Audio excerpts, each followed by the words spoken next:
Churchgoers and others flee as gunmen parade Owerri streets.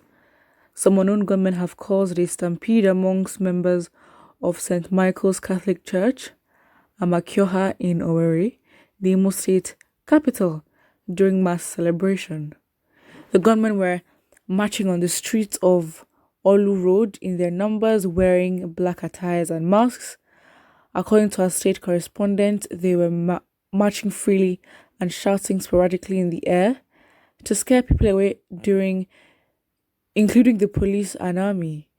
The parade caused serious stampede both at the church and Amakioha Modern Market as people scampered for safety. However, the church gate was immediately locked to prevent the gun-wielding men from entering the premises. The parade lasted for about 40 minutes and caused motorists and pedestrians to use alternative routes to their destinations. Further reports said that the gunmen were also spotted at the axis of Owerri and Spibat Road, where they shot continuously into the air. Meanwhile, no casualties were recorded as residents were of the view that their targets were the police and army. Oh, okay. I mean, well, who are these gunmen and how are they still remaining unknown? Like, I don't understand, because it seems like as if their walk, because apparently there's a parade. They had a parade. What sort of parade is that? Who are you trying to scare? I mean, the thankful thing is that there were no casualties, which is the most important. However, it's just like, who asked for a parade? Why are you shooting guns into the air? And if they can be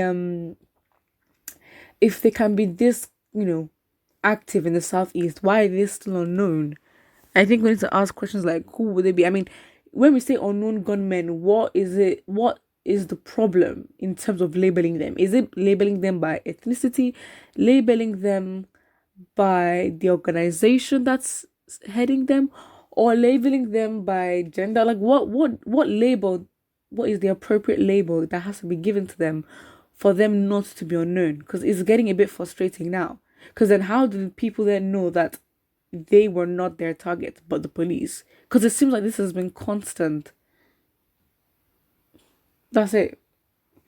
So again, it's just like, why a parade? Why can't you just, if you're not looking for the people's trouble, why didn't you just go straight to your target, the police? Like, not condoning that, but I think it's unnecessary trauma and extra tension for people who are just minding their business. Somebody says, up Igbo, keep it up. When you guys have finished killing yourself, you're gonna rest. What do you mean by that? You can't just make statements like that and not justify or develop. Somebody says, Nnamdi Kanu is chilling in Germany with champagne. Meanwhile, his disciples have taken the peace and sleep of his kinsmen. Interesting, isn't it? What do you mean? Nnamdi Kanu, from wherever he is, how do you even know he's in Germany? Well, I'm not even sure where he is, but he's not in Nigeria. However, his impact is still very much felt. I mean, outside the country, he gave a sit-at-home order and the Southeast obeyed. They obeyed in spite of the actual governors of all the states, or in some of the states, telling them, you know what, flout the sit-at-home order, don't even do it. But they did. Of course, the intent was for their ancestors and actually, honoring them. But the fact is, in that moment, they listened to Nnamdi Kanu than the governors themselves. So who actually has the power? Someone says, kudos to Nnamdi Kanu, IPOB and ESN masquerading as UGM for terrorizing your own people even on a Sunday.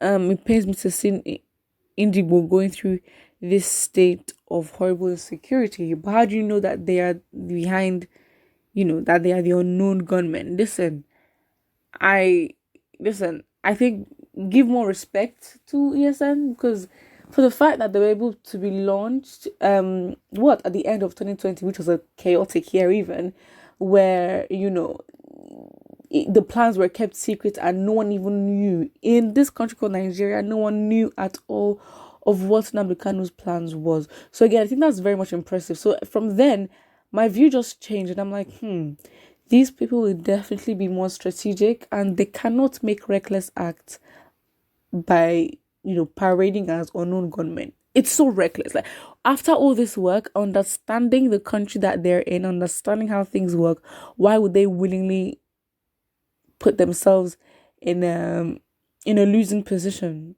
Doesn't make sense. And of course, even as of now, innocent Igbos are being killed because they're being labeled as part of ESN and IPO when there isn't sufficient proof for that. So yeah. So again, it's like, at least I think the of course the terror was just unnecessary. Shooting gunshots into the air. Like, no one asked, first of all, why are you having a parade? And it's just a fear. I don't think nothing physical has to happen, but mentally it would just be damaging. Imagine people just, looking for different routes. All of a sudden, you're so confused. You're running away. The church gates are closed. You're panicking. I mean, they're literally with arms. So again, it's not like as if, oh, you know that they would not shoot anybody. You do not know, because in that moment they possess such weapons. You can only know that after they've gone, and then you're like, oh, we were not even the targets. But still, it's just terrorizing. And mentally and emotionally, the people did not have to go through that. It was unnecessary. So again, it's just like, please. Someone says the parade lasted for about 40 minutes. No soldier, no police attacked them. But when they left, these fools started arresting innocent citizens. Well, that is it. I mean, yeah, 40 minutes is a long time, and 40 minutes is enough for the police to be called and for the police to actually do something. But then again, it's just like, what do you expect? We're out here to defend ourselves.